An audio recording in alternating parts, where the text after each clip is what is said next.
jy al in Hooglied gelees, in Hooglied 7 vers 10, waar die bruid, die vrou sê, my beminde is myne, en sy begeerte is na my.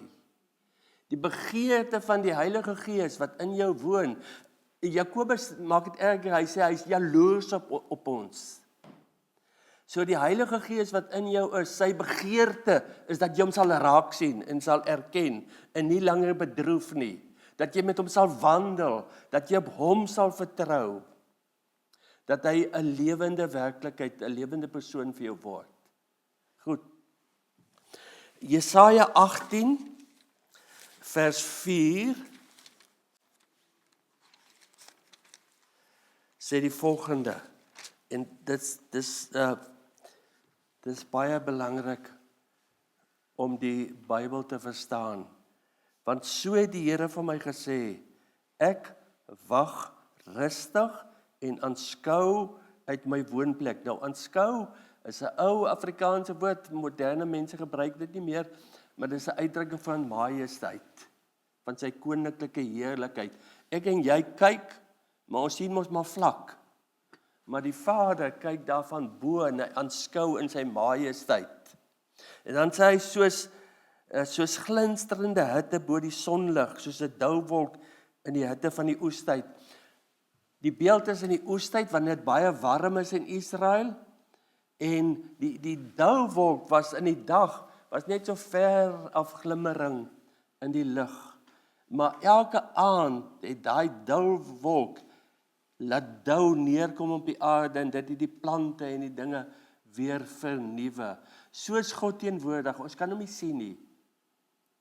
Maar hy is altyd teenwoordig om vir my en jou te dien met sy lewe. Ons het nie geestelike lewe nie. God dien ons met sy geestelike lewe. Dan, goed, die boek Jesaja word dikwels genoem die evangelie van die Ou Testament. Goed, en soos die Ou Testament is, word daar baie oordeele uitgespreek. En in hierdie hoofstuk 18 word onder andere die oordeel teen die verskillende volke in die omgewing uitgespreek, want hulle was Israel se vyande in die sin dat hulle Israel fisies onder druk geplaas het. Maar nou gaan vers 20, gaan profeties verder na die einde van die tyd van Pinksterdag of tot by die wederkoms. In die dag sal daar 'n altaar wees vir die Here binne in Egipte land. Die Egipte wat hier geoordeel word, nou uiteindelik sê dit, Egipte land kan jy sê, word dikwels in die Bybel gebruik as 'n plaasvervanger vir die wêreld rondom ons. En die Here, vers 21, en die Here sal hom aan die Egiptenare bekend maak. En die Egiptenare sal die Here ken in die dag, en hulle sal hom dien ensovoorts. So, die boek Jesaja, wat oordeele oor die volkere uitspreek, behou ook die Nuwe Testament, waar die redding en die heil na alle volke en nasies sal uitbrei. Ons sal sien, julle weet almal van die sondeval, die verwydering van die skepping van sy skepper af. Dit breek veroorsaak. En kort na daai sondeval, na daai geleentheid, het die Vader weer begin uitreik na sy skepping. In die teologie praat hulle van die heilsgeskiedenis. Dit beteken die geskiedenis van die Vader se reddende aktiwiteit in die hele skepping. So hy begin dadelik daarmee. Hy begin by Abraham, eintlik het hy al voor dit begin, maar die grootste begin was by Abraham, met wie hy 'n verbond maak van geloof. Let op, van geloof, soos wat ons in die Nuwe Testament het. Maar toe kom in die tyd van Moses, het die Here die wet bygebring, die 10 gebooie, plus altesamen omtrent 610 verordeninge. En dit was bedoel om die sonde te werk, dit sê Galasiërs uitdruklik. So dit was 'n poging om die wildheid van die mens in te breek. Die menslike natuur te tem en in die Here se weë te beweeg. Maar die wet was nie in staat om dit te doen nie. Dit het eintlik erger geword. Israel het in ballingskap gegaan, ten spyte van die wet, en onthou saam met die wet, het die Here op dieselfde tyd die verbond by Sinaai, met verbond met Moses en sy volk, het daar saamgegaan die offerstelsel en die tempeldiens. En dit was alles deel van die poging om die mens by die Here te hou, om hom te versoen met die Here, om hom in vrede met die Here te behou. Maar die hele stelsel het misluk. Die hoëpriester was ontrou baie keer. Die priesters het nie hulle daaglikse offers baie keer gedoen nie. En dan is die volk getref deur hulle oortredings. Die konings het nie getrou gebly nie. So die hele stelsel het nie gewerk nie, hoewel die Bybel sê, die wet is goed en heilig. Right. Maar dit kan nie jou heilig maak nie. Kan nie vir jou verbeter, dit kan nie die innerlike mens vernuwe nie, want dit was uiterlike dinge. En alles was uiterlik, dit was uiterlike offers, uiterlike gebooie ensovoorts. Dis wat Hebreërs sê, dat die Ou Testament was 'n vleeslike gebod, wat deur sy swakheid tot niet gegaan het, of kan sê geherroep is. So die Here se beweging nader na mense, deur die wet, maar dan ook deur die tempelstelsel, die offerstelsel, die versoeningsstelsel, het uiteindelik nie gewerk nie. Ek wil gou vir julle lees wat sê Romeine 7 oor die wet. Maar die sonde is vers 8. Die sonde het aanleiding gevind deur die gebod en my allerhande begeerlikheid gewek. Want sonder die wet is die sonde dood. Dit is verstommend wat die skrif sê, die Nuwe Testament. Kan jy hierin sien as jy sê, maar ek lewe uit die wet uit? Weet jy wat sê jy? Jou lewe gaan vol verborgde sondes of geheime sondes wees. Dis logies, want die wet lok dit uit. As Jesus met die Fariseërs en skrifgeleerdes redeneer, dan noem hy hulle witgepleisterde grafte, want hy het geweet, daai gebod waarop hulle beroem, kan hulle nie innerlik omkeer nie, en hulle kan dit nie raak sien nie. Hy het op baie maniere het hy probeer daai stelsel afbreek, maar hy het vasgehou. En een van die dinge waarvan hulle beskuldig is gefeinstes. As jy onder die wet lewe, as jy altyd gefeins, jy gee altyd voor. En jy's altyd in kompetisie. Want jy dink, jy doen hierdie paar dinge, en jy sien daai ou doen dit nie, en nou voel jy jou beterskap. So is altyd kompetisie tussen gelowiges. Dan sê hy verder, en sonder die wet het ek vroeër gelewe, maar toe die gebod kom, het die sonde weer opgelewe, en ek het gesterwe. En die gebod wat die lewe moes wees, dit het vir my geblyk die dood te wees, want die sonde het aanleiding gevind deur die gebod en my verlei en daardeur gedood. Onthou, die sonde is 'n virus, 'n geestelike virus wat verhoudings vernietig. Right? Dis wat die dood beteken, dit beteken dood in verhoudings. Toe Adam en Eva gesondig het hulle gesterwe in hulle verhouding met die Here, en hulle is uit die tuin uitgedryf. Die gees van God wat in jou kom woon by wedergeboorte, is 'n lewensskepende, verhoudingsskepende gees. Maar die wet is 'n verhouding, die wet, die sonde van aanleiding, die sonde van aanleiding deur die wet, en daai sonde is 'n verhoudingsverbreker. So kom die Nuwe Testament, Die Bybel sê in Hebreërs 7 dat hy met die verandering van priesterskap, Jesus het mos nou daai ou priesterskap met die hoëpriester weggeneem, want hulle was onbetroubaar. En dan sê Hebreërs, ons het 'n betroubare hoëpriester in Christus. So dan sê Hebreërs 7, met die verandering van priesterskap kom daar noodwendig 'n verandering van wet. Right. So saam met die Here Jesus as die nuwe hoëpriester wat 'n eenmalige volmaakte offer gebring het, stel hy 'n totaal nuwe wet in. En Romeine 8 vers 2 beskryf dit. Mag die Heilige Gees dit vir elkeen persoonlik oopbreek, soos jy die behoefte het om dit raak te sien en jou te verbly in dit wat die Here gedoen het. Die Ou Testament het berus op die mens se prestasie. Die Nuwe Testament berus op die prestasie van die Seun en die Heilige Gees wat in jou woon. Radikaal. So daarom kan die Bybel sê dat ons tot rus kan kom, soos God van sy werke gerus het. Romeine 8 vers 2, want die wet van die Gees van die lewe in Christus Jesus het my vrygemaak van die wet van die sonde en die dood. Die wet van Moses was die wet van die sonde en die dood. Daar's 'n klomp plekke in Korintiërs, in Kolossense en Galasiërs word dit so genoem. Ek het nie tyd om na al die skrifte te gaan nie.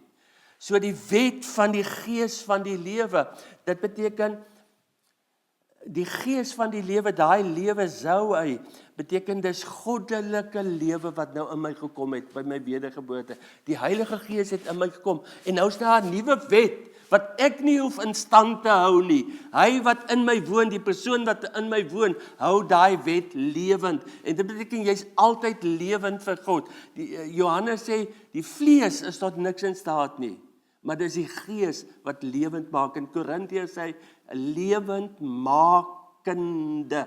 Hy's altyd daarmee besig aan jou lewe. En vir soveel jare het ek na ander dinge gekyk. Ek het na kennis gekyk. Bybelkennis gekyk. En Bybelkennis het sy plek. Maar Bybelkennis kan jou nie red nie. Maar die Gees, een keer kom daar 'n man, hy's gay, hy's ook getroud, om jou te illustreer hoe dramaties dit is. Hy's getroud ensovoorts en hy om een of ander rede wou hy sy eie lewe neem. 2 van sy vriende het reeds hulle eie lewe geneem, omdat hulle lering gehoor het, om hulle vry te maak, maar dit was die wet. Bloot gesê, die Bybel sê dit en jy moet dit doen. En hy sit by my en hy sê, en hy het regtig tot bekering gekom as jong man. Hy sê vir my, ek weet dat die Bybel my nie kan help nie. Hy sê, ek het alles probeer wat in hierdie Bybel staan en niks werk nie.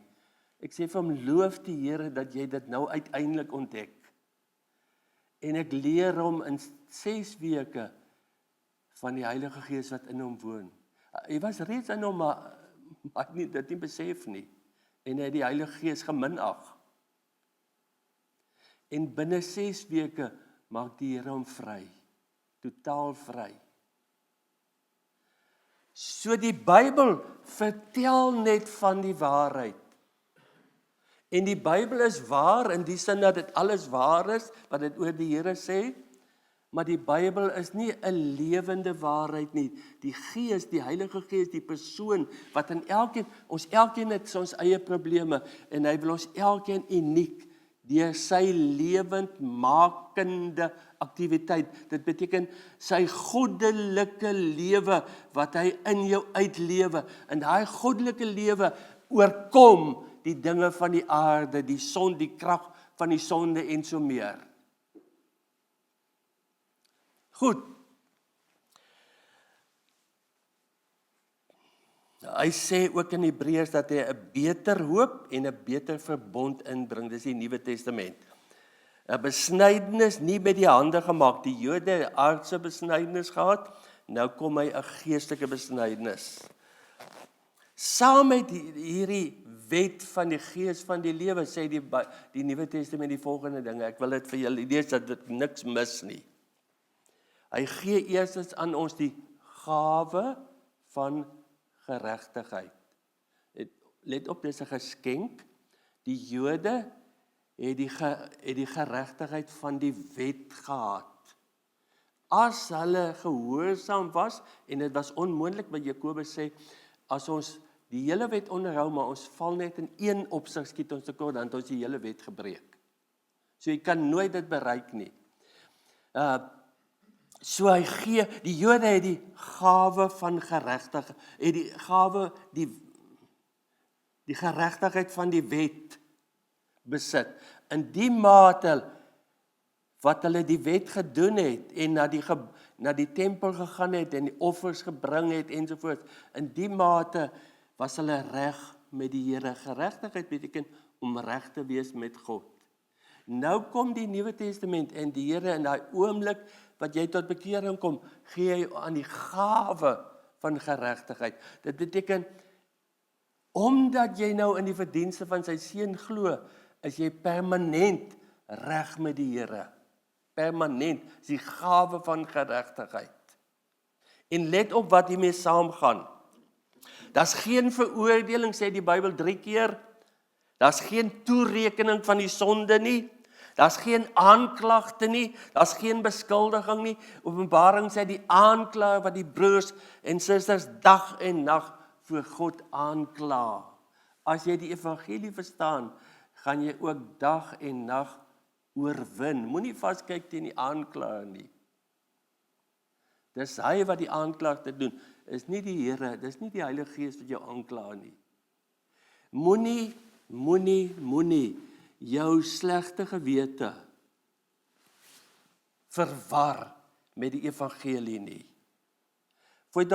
Daar's baie welmenende Christene wat dink, as hulle aan mekaar aan sonde herinner word, dan is hulle goeie Christene.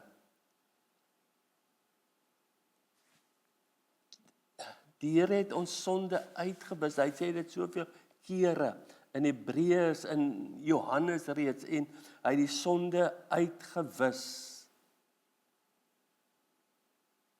Moenie onder die aanklagte van 'n skuldige gewete ly nie. Hebreërs beskryf ook dat ons gewete is gereinig, eenmalig in Hebreërs 10. Jou gewete, omdat jou sonde rekord uitgewis is, ook in die toekoms, is jou gewete gereinig van 'n slegte gewete. Daar's geen beskuldiging nie. Dis nie die Here wat jou beveg nie. Daai aanklagte wat so in die nag na jou kom, dis nie hy wat praat nie. Dis die aanklaer. En jou skuldige gewete, die feit dat jy nie dit na die Here gebring het, sê dankie vir die reiniging van 'n slegte gewete nie. Ek praat nie van wanneer jy verkeerd was nie. Natuurlik dat jy dadelik erken en aan die Here sê, dan word jy gereinig deur sy bloed, voortdurend. So moenie wanneer jy bewuslik verkeerd gedoen het, net maak of dit nie bestaan nie. Bely dit onmiddellik. Sê dankie Here, ek was verkeerd, dankie vir u vergifnis. Jy hoef nie te gaan lê voor die Here om vergifnis te kry. Dis afgehandel aan die kruis. Moenie soos 'n klein varkie in die modder gaan rol van sonde nie. Staan op in die geregtigheid van Christus, wat 'n gawe is, wat aan jou gegee is. So hy beveg jou nie. Daar's geen skeiding van sy liefde, sê Romeine 8. En 1 Johannes 4 vers 18, as jy dit nie mooi verstaan, voeg daarby toe. Daar's geen vrees in die liefde nie. Dis omdat God deur Jesus Christus jou rekord uitgewis het, dat jy geen vrees meer het. Daar's geen vrees in die liefde nie. Goed. Mense sê, maar dan lei dit mos na wetteloosheid. Kom ek skok jou. Kom ons kyk weer wat sê Romeine 6 vers 14. So doeltreffend is die werk van die kruis en van die Heilige Gees en hy wet van die gees van die lewe wat jou lewend maak elke oomblik.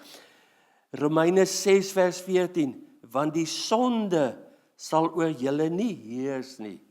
En kyk nou, want julle is nie onder die wet nie, maar onder die genade.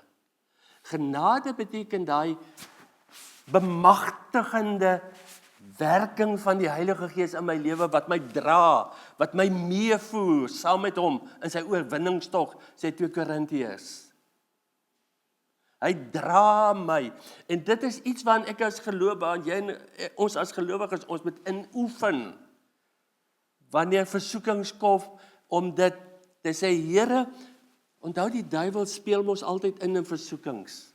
Hy wil hê jy moet val, om te bely, ek sal nie, sonde sal nie oor my heers nie, want ek is nie meer onder die wet nie, maar onder u genade. Oefen dit in, dat dit 'n werklikheid word in jou lewe.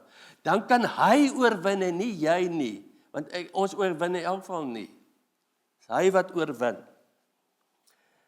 So, die sonde sal nie heers, want jy is nie onder die wet nie, maar onder die genade, die kragtige werking van die Heilige Gees. Ja, kyk wat sê, kyk hierdie mooi vers in Romeine. Vers 20, maar die wet het daarby gekom, sodat die misdaad meer sou word, mens kan ook by sodat dit sigbaar sou word, en waar die sonde meer geword het, het die genade nog meer oorvloedig geword. En dit is nou weer hierdie bemagtigende teenwoordigheid, daai werking, die Bybel praat aan mekaar 'n klomp kere van die werking van die Heilige Gees, sy krag van sy werking. Jy kan dit vertaal met krag uitset.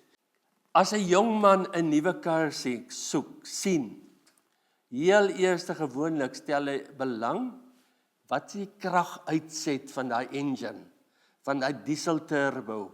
As jy Audi V8 gaan koop, turbo diesel, gaan hy massiewe paar 100 kilowatt, is ongelooflik, en magtige newtonmeter lewer, die krag uitset. Die Heilige Gees lewer 'n krag uitset in jou lewe, wat magtiger is dit as hierdie aardse dinge. En ons bedroef hom, ons vestig ons hoop op onsself. Oorwinning oor sonde kan nie deur jou wilskrag of jou breinkrag kom nie. Dit kan net deur die Gees van God se krag uitset kom.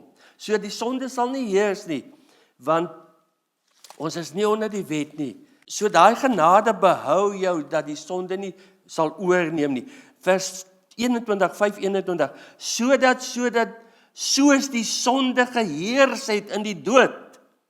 Ons sien al die verbreking oor die aarde, tussen mense, tussen volke. Ons sien burgeroorlog wanneer mense totaal verwronge raak en teen mekaar in opstand kom. Soos die sonde geheers het in die dood, so ook die genade kan heers. Dis wat die Here vir ons almal beoog.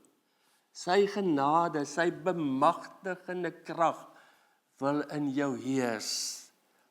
En dan sê hy tot die ewige lewe. Dan sê hy deur die geregtigheid.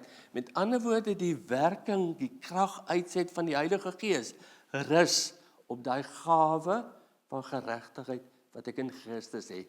So dis die eerste bousteen, ek het in Christus geregtigheid ontvang. Ek is reg met die Here, al is my optrede nie konsekwent nie. Al misluk ek in baie opsigte.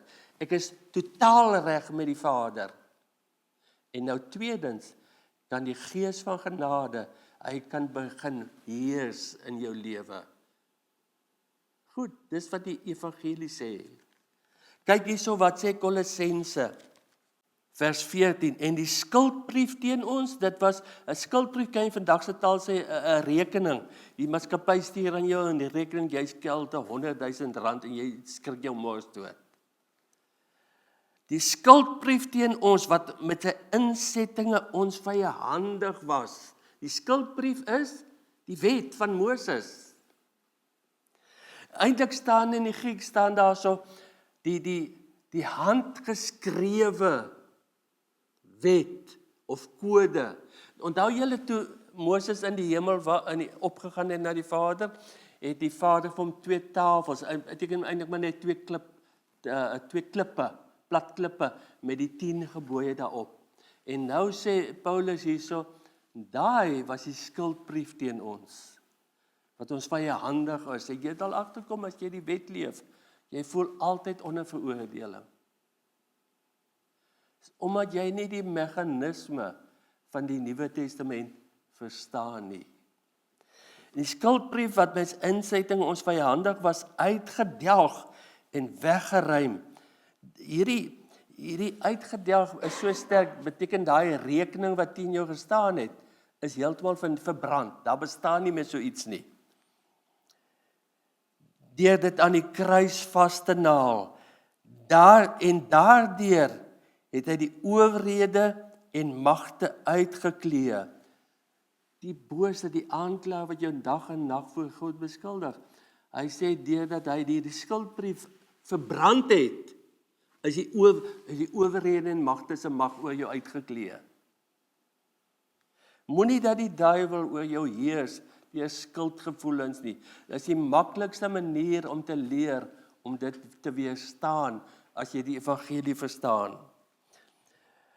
Nadat hy die owerhede en magte, of daardeur het hy die owerhede en die magte uitgeklee, deur die skuldbrief uit te wis, en hulle in die openbaar tentoongestel, en daardeur oor hulle getriomfeer het.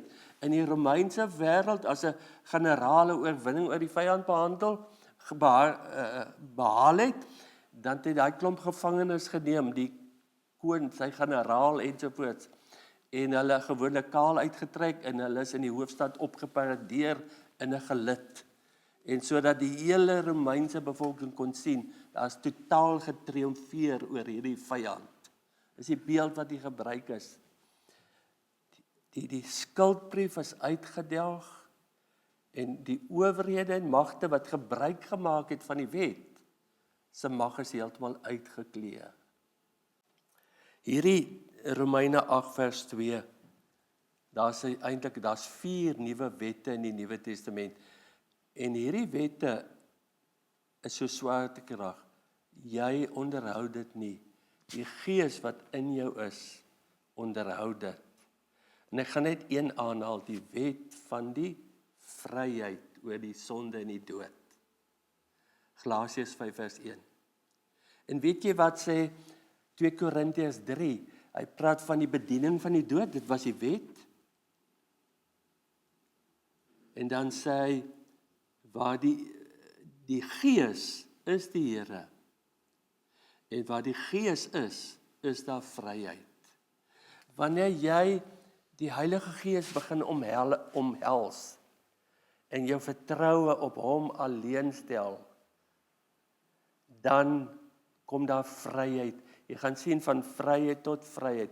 Jy gaan al hoe meer en meer oorwinnings behaal, en jy hoef nie meer in kompetisie met ander gelowiges te lewe nie, en jy hoef nie meer gefeins of skynheilig te wees nie, want die Here sien jou hele hart is versoen, jou hele hart is gereinig, en die Heilige Gees is besig om jou te lei van oorwinning tot oorwinning. Onthou julle dat Jesus sê, wie my eet en drink sal lewe. Om hom te eet en te drink is om hierdie waarhede, ek het vanoggend die kern van die evangelie aangehaal. As jy hierdie waarhede toepas, dan eet en drink jy hom, en jy gaan lewe ervaar. Daai ou veroordeling en sondebewustheid gaan verdwyn. En jy gaan in die oorwinning van die Here staan, en jy gaan hom dag en nag geniet. Onthou, hy's nie 'n mens wat verander nie. Hy staan nie oggend op om te verkeerde voet uit die bed uit nie. Hy's altyd dieselfde. Dit wat hierso staan, dit wat ek uit die skrif gelees het, bly altyd waar in die Nuwe Testament. Jy het altyd as gelowige die geregtigheid van God as 'n gawe. En die Heilige Gees is altyd teenwoordig, en hy stel daai goddelike lewe in jou vry. En hy wil met jou samewerking Wanneer die versoekings kom, hy wil die oorwinning gee. Ons is meer as oorwinnaars in Christus Jesus. So, dis 'n werklikheid, dis 'n praktiese werklikheid. So eet en drink die basiese van die evangelie. Daar's 'n pragtige vers in Ou Psalm 78 waar die Jode is eintlik in die woestyn het hulle gesê in hulle ongeloof sou God 'n tafel kon dek in die woestyn. Ja, hy het. Aan die kruis en op Pinksterdag het hy 'n tafel gedek waarvan jy elke dag kan eet en drink en lewe, geestelik lewend bly. Jy sal nog steeds met kos en water drink om liggaamlik lewend te bly. Maar hy gaan jou geestelik lewend maak. Kom ons sluit af. Vader, dankie dat u Gees permanent in ons woon. Dat hy hom nooit onttrek, dat hy sê, ek sal julle nooit begewe en nooit verlaat nie. En selfs, al het ons al vir soveel jare u Gees uitgeblus in ons lewe en elders gekyk vir hulp. Dankie dat u vanoggend 'n nuwe pad met my stap. Dankie dat u Gees my hart verlig. Dankie dat u Gees my bedien met u vaderlike liefde. Dankie dat u Gees my bedien met dit wat in Christus aan die kruis gebeur het, die transaksie wat daar plaasgevind het en die gevolge wat dit vir my het. Dankie dat u self, dat u ons leer en lei in alle dinge. U leer my van die evangelie. U leer my om die rus van die Here in te gaan. Here, ons het so behoefte om uit die krag van die evangelie te lewe. Verlig ons. Vader, ek bid vir elkeen voor my, ook vir Flippie en Andia, wat op vakansie is. Ons bring elkeen se behoefte na u. Ons beroep ons op u liefde. U liefde was voor die kruis en u liefde was voor Pinksterdag en u liefde is vandag nog dieselfde. U is rondom ons. Ek beroep my op u liefde vir elke persoon in Jesus naam.